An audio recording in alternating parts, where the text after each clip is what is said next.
the Budget Review Committee to order. It's Tuesday, December 1st, 2020 at 7 p.m. and it's via teleconference.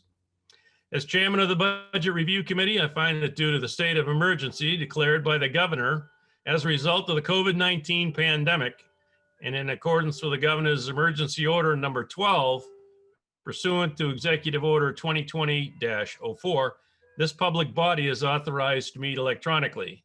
Please note that there's no physical location to observe and listen contemporaneously to this meeting, which was authorized pursuant to the governor's emergency order. However, in accordance with the emergency order, I'm confirming that we are providing public access to the meeting via telephone with additional access possibilities by video or other electronic means. To access Zoom, please refer to the agenda or the city's website for the meeting link.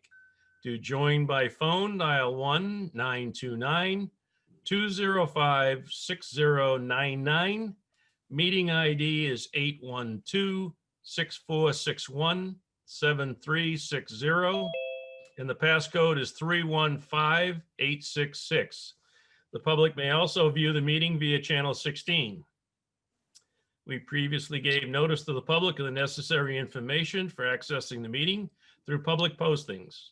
Instructions have also been provided on the City of Nashville's website at www.nashville.nh.gov and publicly noticed at City Hall and the Nashville Public Library. If anybody has a problem accessing the meeting via phone or channel 16, please call 603-821-2049 and they will help you connect. In the event that the public is unable to access the meeting via the methods mentioned above, the meeting will be adjourned and rescheduled. Please note that all votes are taken during the course of this meeting will be done by roll call vote. We will start the meeting by having the clerk call the roll. Alderman O'Brien. Thank you, Mr. Chairman. Alderwoman at Large, Shoshana Kelly. Here, I'm alone and I can hear everyone. Alderman at Large, Michael O'Brien is present. I can hear and I am alone. Alderman at Large, Laurie Wilshire. I'm here, I'm alone, and I can hear everyone. Alderman Ernest Jetty. I'm here, I'm alone, and I can hear the proceedings. Alderman Jan Schmidt. I am present and I'm alone in the room. Alderman at Large, Ben Clemens. And Alderman Richard A. Dowd, Chairman. Yes, I can hear everyone. I'm present and I am alone. Mr. Chairman, you have 6 members in attendance. Okay, thank you. Also in attendance are Director Marchand, Director Sullivan, and I see Alderman Liu. And I thought I had Attorney Dory Clark. Okay, so the first item on the agenda is public comment. Are there any members of the public that would wish to comment on anything on the agenda this evening? Laura Cahoon. Okay. My name is Laura Cahoon. I'm at 30 Greenwood Drive. I'm really very interested on why Alderman Dow has authorized this reduction of the variance application fee to widen the 16 Hideaway Road. This is not something that the charter usually allows, and I want to know why, because a lot of other people may want to get this reduction in future application fees. So I'll let Mr. Dow or Alderman Dow address that issue. Thank you. Yes, it's going to be the, I believe, the second item on the agenda, and it's in the Reader's Digest version. It's because there was an error during the ZBA when they went for their variance that was found later, and the applicant has to go back for a second time, and you'll see why we're going to discuss waiving the second fee, not the original fee. Any other public comment? Seeing none. Communications, There is none. unfinished business, There is none. new business resolutions. What's for us this evening is R-20-095, authorizing the expenditure of up to $10,000 from the Conservation Fund on counseling services with the National Regional Planning Commission. Mr. Chairman, I would like to make the motion to recommend final passage by roll call. Okay, the motion on the floor is for final passage of 020-095. Director Marchand, did you want to address this? Very briefly, yes, and I will pass it over to Manager Sullivan. So the Conservation Commission has been working very hard on the substantial land that they have in their jurisdiction to make sure that we comply with state NROs, which includes management planning of that, stewardship planning, and also taking care of all their trails. And so this is an effort to meet some of those goals. And with that, I'll hand it over to Matt Sullivan, our new planning manager. Thank you, Matt, sir. welcome back again. Thank you. I appreciate it, Alderman Dowd. I'll provide a brief background on this, but Sarah captured it well in the essence of it. My name is Matt Sullivan, for the record, the planning manager for the city of Nashua. And I'm here this evening on behalf of the Conservation Commission to present a request for a not to exceed of $10,000 to enter into a technical assistance contract with the Nashua Regional Planning Commission, who you may all be familiar with. The commission actually voted unanimously at its November 4th, 2020 regular meeting to make this request to you. After just a detailed discussion with Planning Commission representatives about a proposed scope for the contract, which is obviously still in the process of being developed. You may be familiar with NRPC. They provide technical assistance to not only the city of Nashua in the past, but also other regional communities, and are really a direct conduit to many of the regional and statewide best practices when it comes to natural resource planning and other Conservation Commission practices. And that's really the reasoning for our interest in working with them as a commission. As Sarah mentioned, the commission's made substantial progress in land conservation efforts over the last 20 years, particularly, and is now beginning to turn its attention to really three primary new areas, I think, of focus when they look at their work program moving forward. The first of which is really management and monitoring of the existing land that's been put into conservation. The second is enhancing the public's access to that land. Having the land is one piece, but certainly providing public access and the ability to recreate on it is a critical piece of that. And the third plays a role as well, and that is marketing the existing infrastructure to not only residents of the city of Nashua, but also visitors or guests that might come to the community. And there are many pieces involved with that, including making maps, providing information on the web and other resources that need to be developed. Really, in order to make progress in those areas, we do require a certain level of expertise.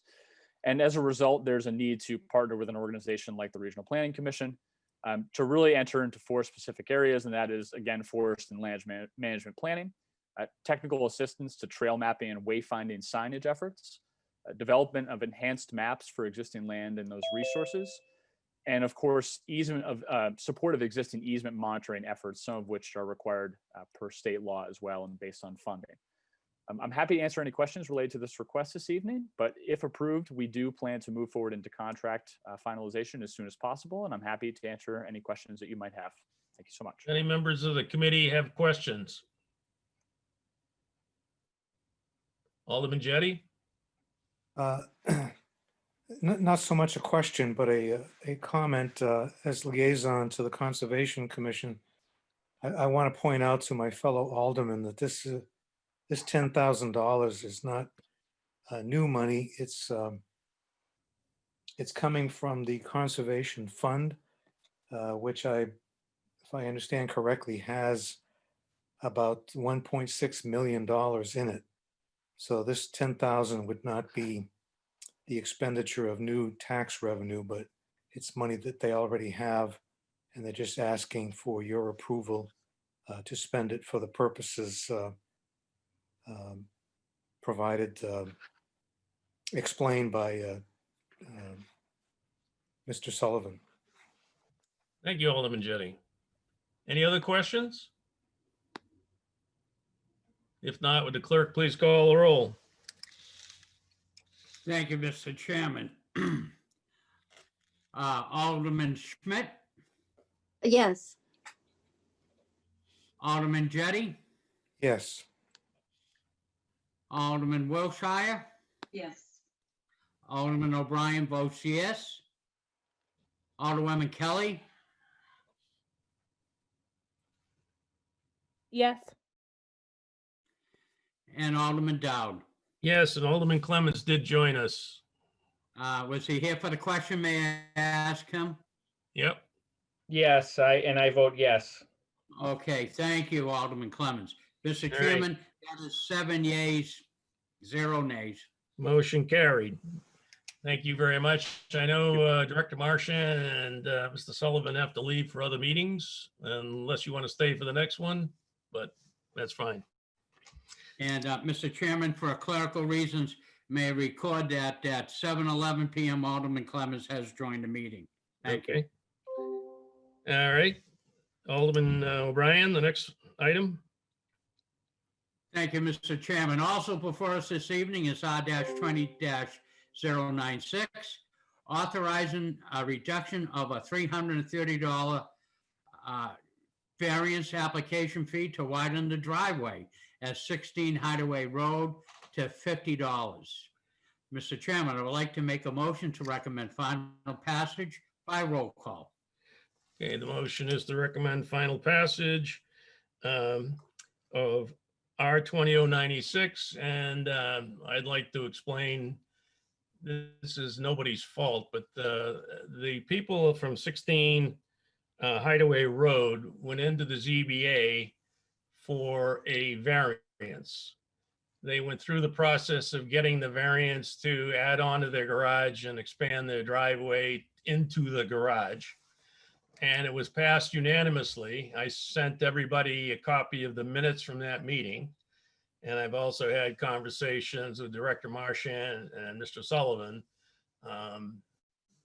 And when they went out to inspect the property after the approval of the variance, they found out that there was another driveway that wasn't removed. And because of the expansion of the existing driveway and the small driveway, they exceeded the 24 feet allowed. So they said to the homeowners, oh, you have to go back for another variance. And so they would be charged another $380 for basically correcting the oversight from the first variance, which intrinsically is not fair. It should have been caught, and it wasn't. And it wasn't mentioned, as you noticed in the minutes that I sent you about an hour ago, in the zoning meeting. So the applicant has no problem going back to go in for zoning again, but for another variance. But they don't feel that because of the oversight that they should have to pay the $330. They'll pay the $50 application fee. The planning department can't waive the fee. The only people that can waive the fee are the Board of Aldermen. So that's the legislation. If anybody would like to see a picture of the property, I can bring it up on my screen. No? Okay. Any questions about this? Alderman Clemmons. Thank you. No, I have no problem with this. It's common sense. And, you know, I'm happy to do it. What I would like to see is maybe we can get a process in place that doesn't have to be so cumbersome to go through the Board of Aldermen, that we can, you know, administratively make decisions like that. Because it to me, you know, why should it have to come all the way up here for something that's common sense? So, but certainly I will support this. Thank you. Yeah, I don't know where maybe Attorney Clark knows. I don't know where the rules lie on that, but I do know this is not the first time it's been done. So this is not we're not setting new things here. It's been done before when maybe a couple of years ago, same type of thing. Attorney Clark, do you know what is this part of an ordinance, or is it part of a RSA, or? It's really just connected to the fact that the aldermen are the ones who set the fees in the first place. And so if there's a request to waive it completely or lower it, that's why it needs to come back to you. And the one you were thinking of, Alderman Dowd, that I looked at when we were working on this one was a situation where somebody had applied and then before they did the work, the applicant passed away. And so the work wasn't going to end up being done. And the alderman ended up waiving the fees, or returning, actually it was a refund of the fees in that case. So we'll know the equity thing. So any other questions about this? Seeing none, would you call the roll, please, Alderman O'Brien? Thank you, Mr. Chairman. Alderman Clemmons, Yes. Alderman Schmidt, Yes. Alderman Jettie, Yes. Alderman Wilshire, Yes. Alderman O'Brien votes yes. Alderwoman Kelly, Yes. Alderman Dowd. Yes. Mr. Chairman, 7 yeas, 0 nays. All right. Alderman O'Brien.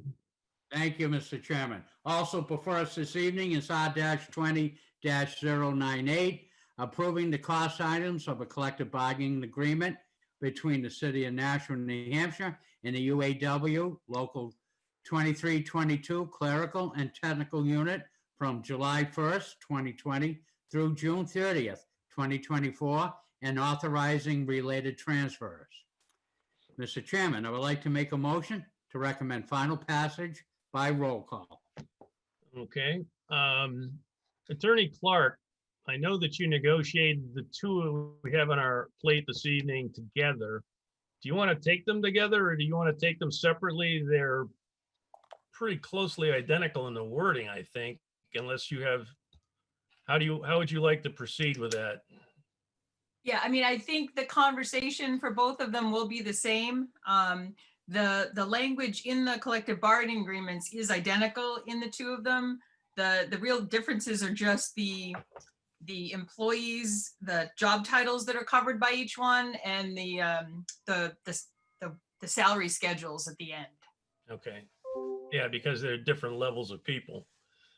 So I would say we'll take this voting on them separately, but if you're asking questions, if we could just sort of, from a question standpoint, take the two of them together. And by the way, they both, and I'm looking for Kim Kleiner to wave her head yes, that both have agreed to the new city health plan, correct?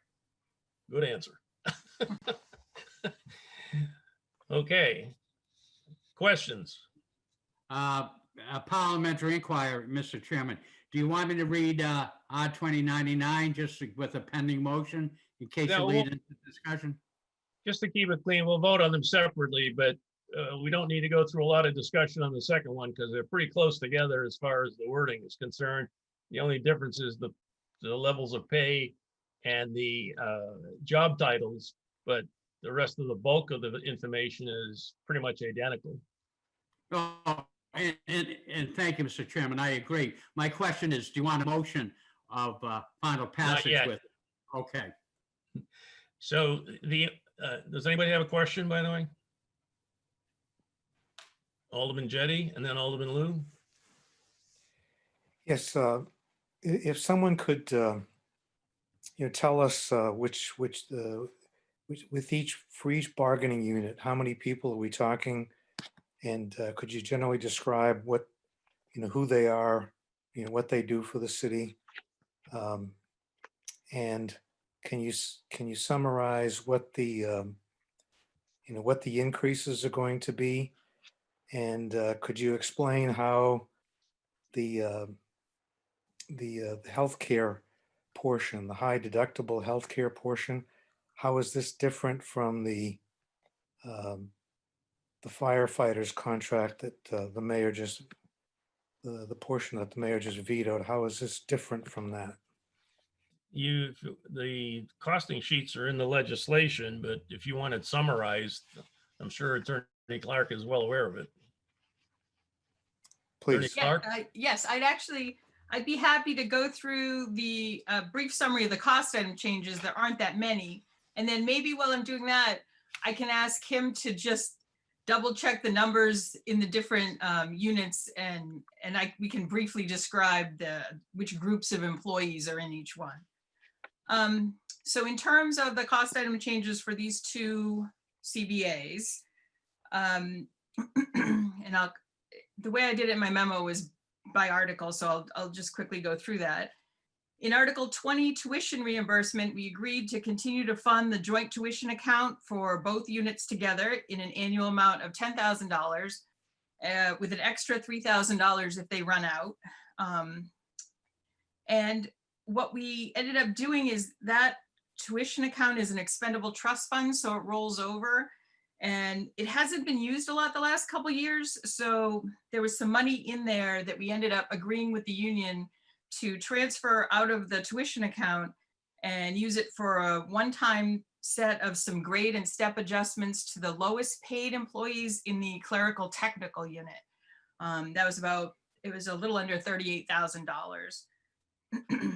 And I'll mention those adjustments when I get to the wages briefly.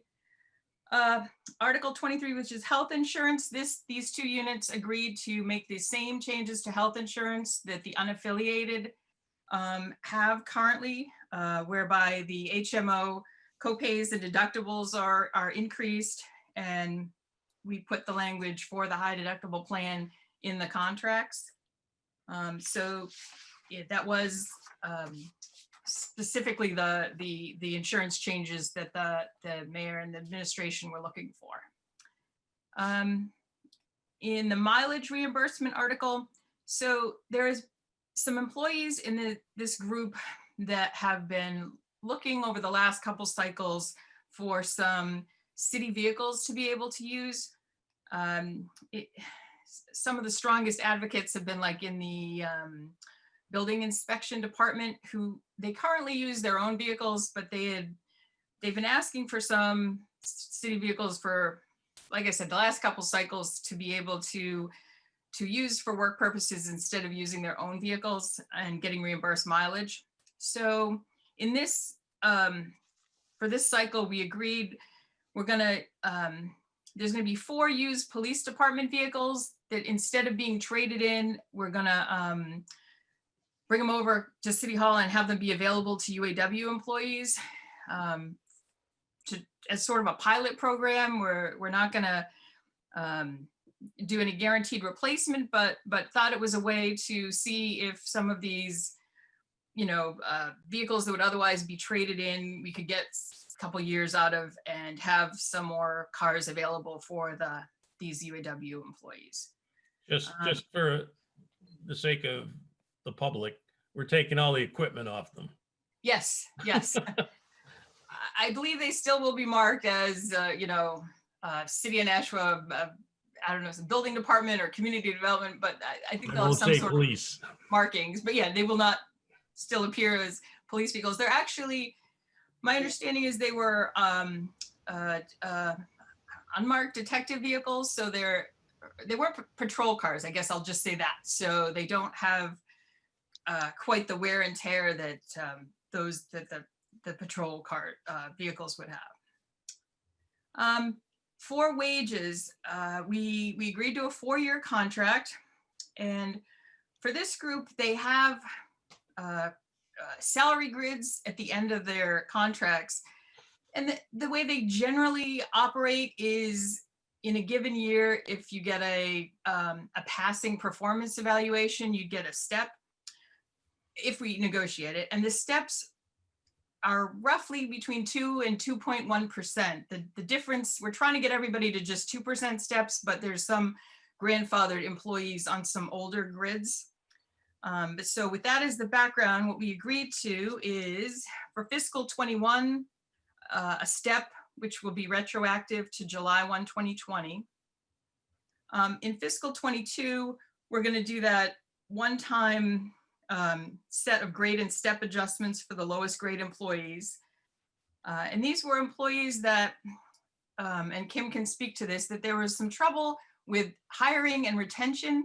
And what would happen is we would hire them, and then other city jobs would open up and they would apply and take them because they were just, better paid. And so we were trying to make some of our lower paid employees, some of them like motor vehicle clerks and staff in the city clerk's office, increase those starting wages a little bit so that we can keep some people in a few of those positions. And like I said, the entire package of that was a little less than $38,000. So it wasn't a huge, what do I say, revaluation of the wages, but some adjustments. And then the entire group would get a step plus 1% on July 1, 2021. So approximately 3%, but that was the year we're also getting the insurance changes. In fiscal 23, a step plus a 0.5% cost of living increase on the salary grids, and the same in fiscal 24, a step plus a 0.5% increase on the salary grids. And then each July 1st of the contract cycle, we're going to take the very lowest step from each grade and add a 2% step at the top of each grade, and that just keeps the employees on a grid. And the last few items, we've got a new article to create an incentive program for a compressed natural gas fuel system inspection certification, which just was an incentive to have a couple of the employees, the mechanical kind of employees, to become certified to do CNG fuel system inspections. So we could have them do that for our vehicles, our CNG vehicles we have here in the city, so that we don't have to bring them out, like have outside inspectors do that. It just saves us money and time. And then we added in for earn time and the individual sick leave pools that this group has. We agreed to add a payout if the employee dies while they're employed with the city. So that's sort of a run through of the cost item changes. And then I might just, see if Kim can briefly speak towards the number of employees and roughly what positions they are. Sure. Thank you, Attorney Clark. So these unions, like Attorney Clark mentioned, are very diverse. They run across the city. In your clerical and technical group, as of November, you have approximately 77 employees. These range everything from custodians to motor vehicle clerks, permit technicians and community development, right across the board to a purchasing agent. So, I mean, it's a really diverse group, and you'll find them across the city. With your professional group, you have approximately 42. Same, diverse across the city. You're actually getting people that your assessors in assessing to accountants in finance, or your planning people in community development. So it's a wide range of positions across the city. Just to give a little bit more detail on the vehicles. So I'd like to thank our police department. This was a great collaborative effort. We contacted them and we asked them what they had available. And they had a number of vehicles, both unmarked and marked. We agreed that the unmarked detective cars that they would be trading in were the ones that we should look at. They're 2009, 2010 years. They have about 80 to 90,000 miles on them. Normally, they'd only get about $1,500 in trade. You'll find that these will be on the agenda tomorrow night for the purchase of these vehicles. So there may be a little bit more discussion, but for $1,500 a piece, it's relatively low trade-in. So it was a good deal on behalf of the city to give this pilot program to our employees. The salary and grid changes that Attorney Clark spoke to, that was a number of us directors getting together, speaking with all the department heads. We had positions within the clerical and technical unit where we see significant turnover year after year after year. These are positions that generally require some amount of training. So the city's investing in these employees. And just for an example, I will take motor vehicle clerk. Those clerks have to go through a pretty extensive training with the state to be a license to use the motor vehicle software. So you're investing money, and then because they were so lowly paid, you were seeing them generally, if we were lucky enough, stay within the city and go to another job or leave the city entirely. We did reach out and do a salary study, and we reached out to some of our municipalities, Rochester, Bedford, Durham, Londonderry, Somersworth, Manchester. And I'll just take one, for instance, where we were starting at $14.96. A community like Manchester was starting at $16.49.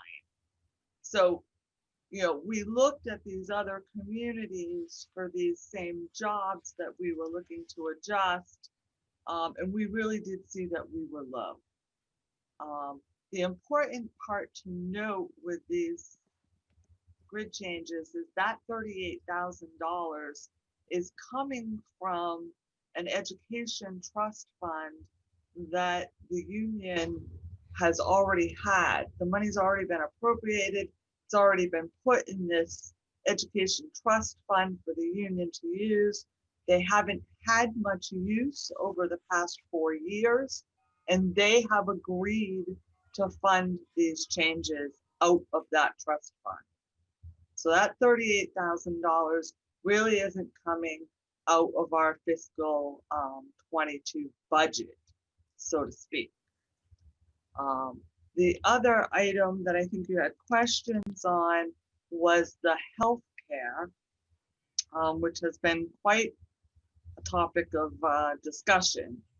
And we know that, you know, we looked at the savings to both the city as well as the employees and the changes that we have asked them to make. So for instance, for the HMO, your deductibles are going to change. For an in-office medical visit, you're going to pay $25 versus $20. The largest change is your outpatient, inpatient surgeries and care, which normally you would have paid $250 or $500, and now you're going to pay $1,500 or $3,000, and that's the largest change.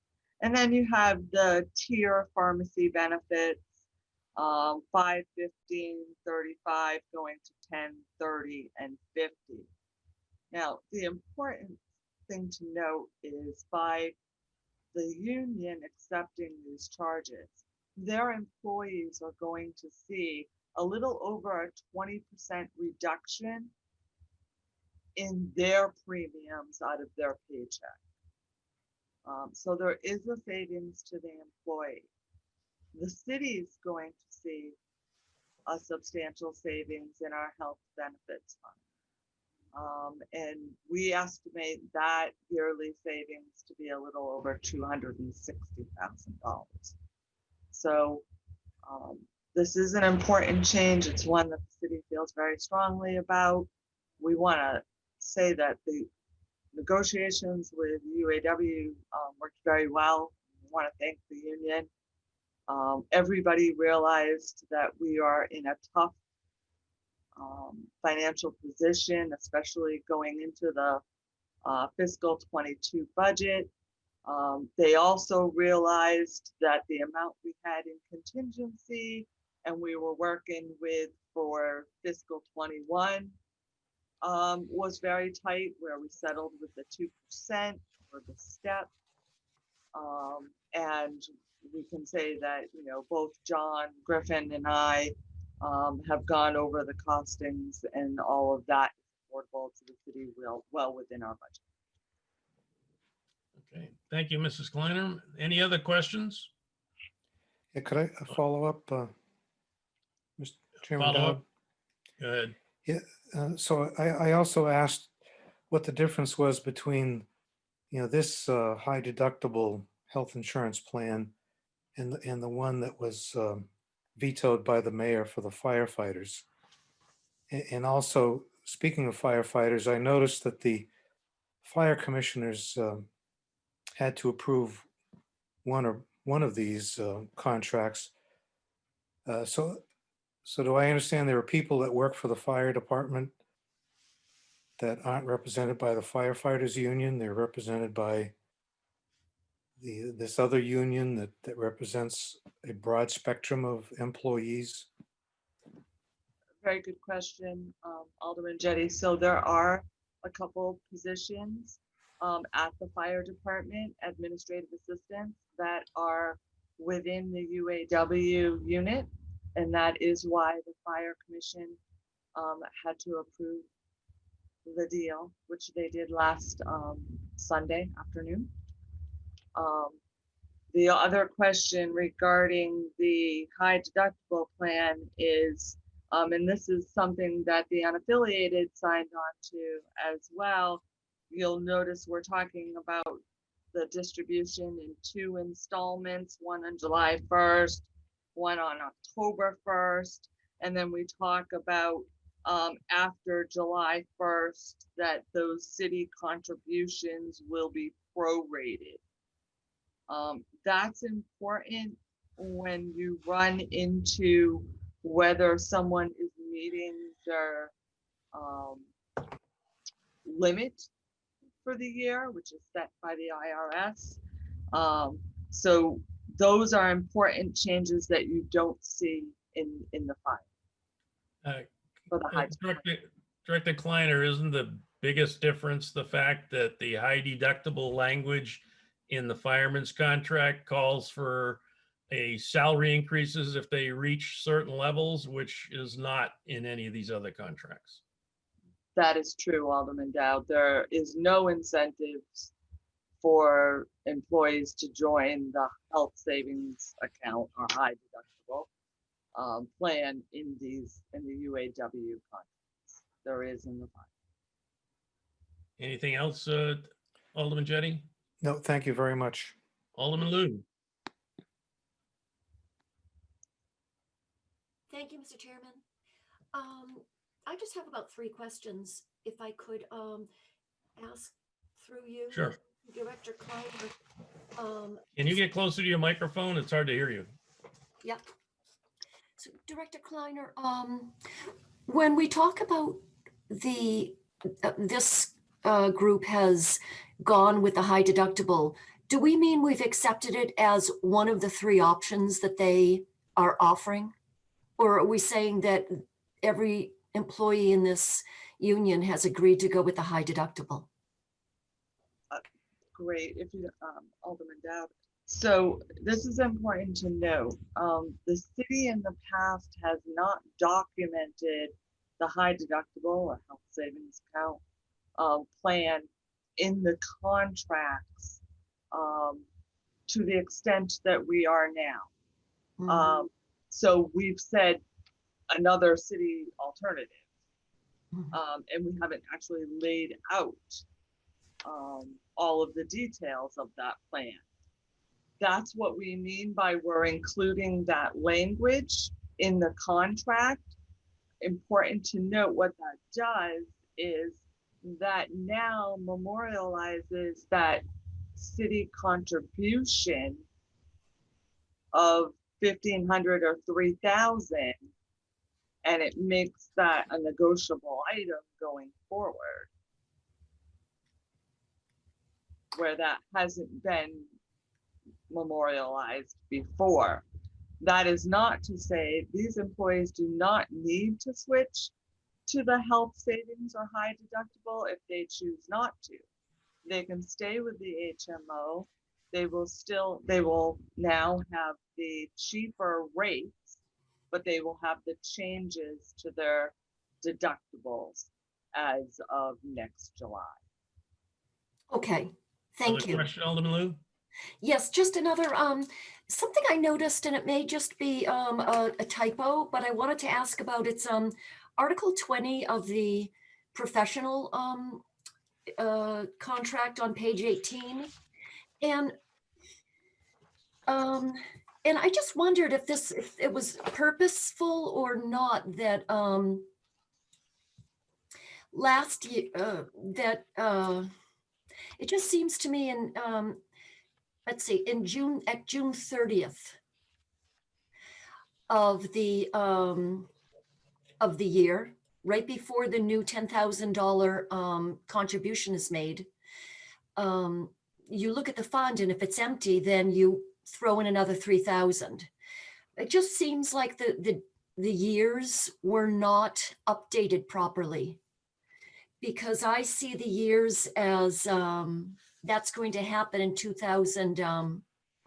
in June of 2020. Oh, is it? Attorney Clark?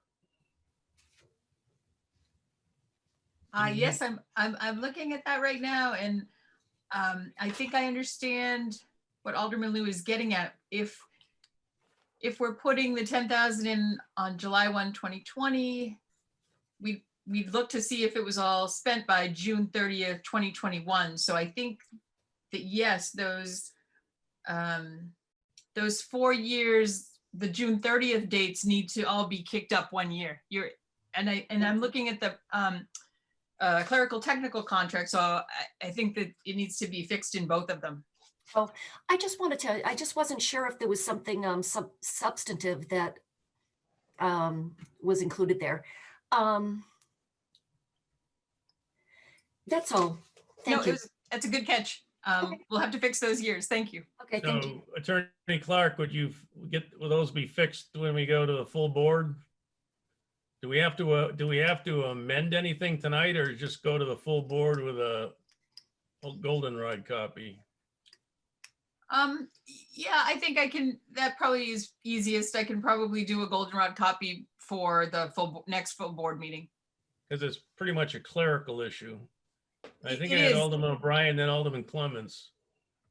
Well, I was just gonna say, our job is to look at something different. We can't, we're not part of the negotiation, so we can't make changes to the contract. Maybe if it is an oversight, a clerical issue, that perhaps maybe needs to come back to us. I think it can go forward to the next automatic, but I think we're on dangerous ice if we make the change. That's why I was asking the question. I don't know if it came across right, but it's not a cost item, and we have no authority over anything that's not a cost item.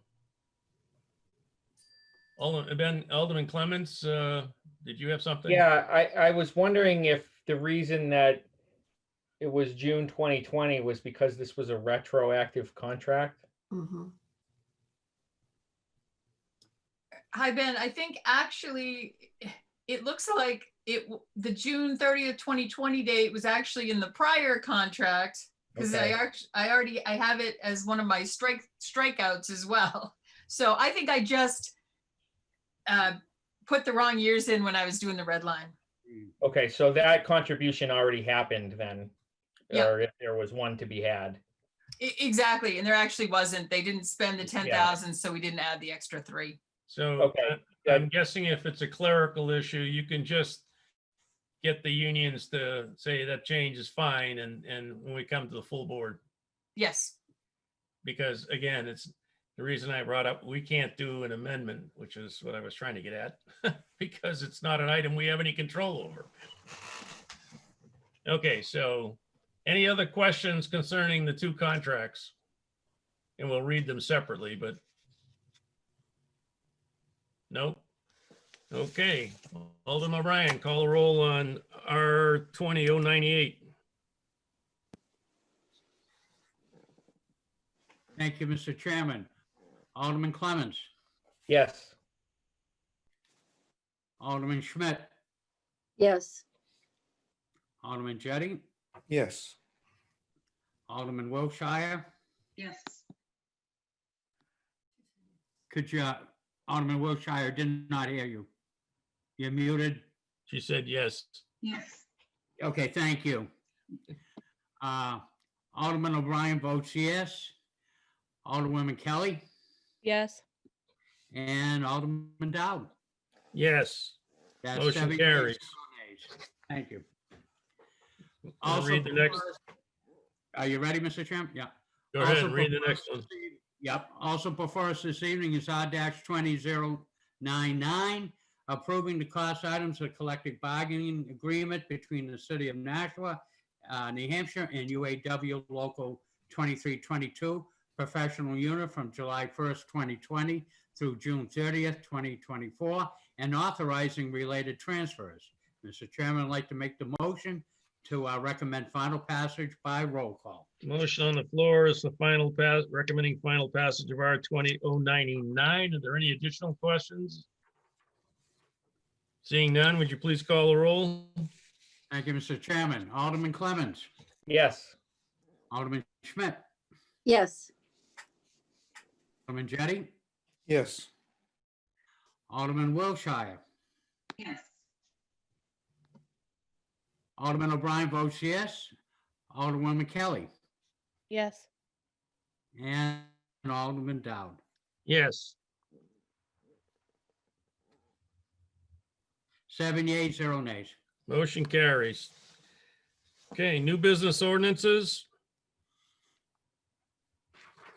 There's none. Okay, I don't believe that we're ready to take anything off the table. General discussion. Anyone have anything? General discussion? No, okay. Public comment, is there anyone that wishes to address the board on public comment?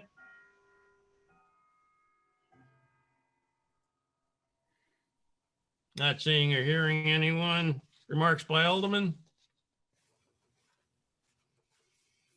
Okay, we don't Mr. need a Chairman? non-public. Yes? Mr. Chairman? We have a Alderman Schmidt. birthday tomorrow, I think. Michael O'Brien Senior's birthday is tomorrow, so we should all say happy birthday. Thank you, Alderman Schmidt. I appreciate it. Thank you. I'll notify Happy birthday. Nashua Fire Rescue that there may be a lot of flames at that address. That has happened. Oh, Thank you. Yes. Congratulations, Mike. Thank you, Alderman Dowd. And with that, Alderman O'Brien. Thank you. On the night before my birthday, Mr. Chairman, I would like to make a motion to adjourn by roll call. Okay, call the roll. Alderman Clemmons, Yes. Alderman Schmidt, yes. Alderman Jettie, Yes. Alderman Wiltshire, Yes. Alderman O'Brien, yes. Alderwoman Kelly, Yes. Alderman Dowd, Yes. 7 yeas, 0 nays. Okay, we're adjourned at 7:49 PM. By the way, being